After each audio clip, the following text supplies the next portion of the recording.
కౌరవుల శంఖానాదం తరువాత పాండవుల పక్షం కూడా బలంతో శంఖాలు ఊదడం ప్రారంభమయ్యింది.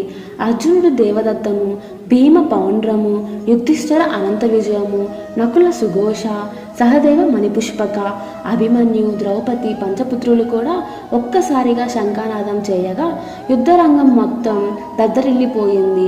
ఈ శంఖం శబ్దం కౌరవ సైన్యాన్నంతా భయంతో చేసింది.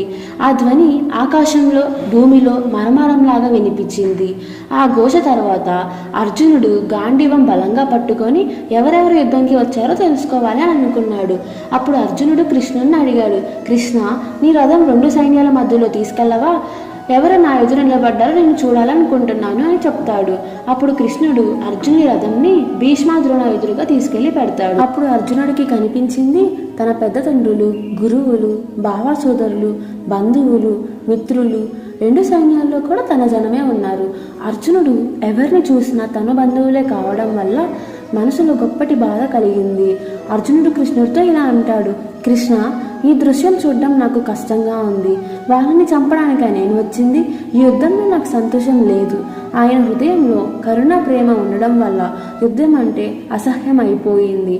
అర్జునుడి శరీరం భయంతో వణికిపోతుంది, ముఖం అదిరిపోతుంది, గాంధీవం చేతిలో నుంచి జారుతోంది.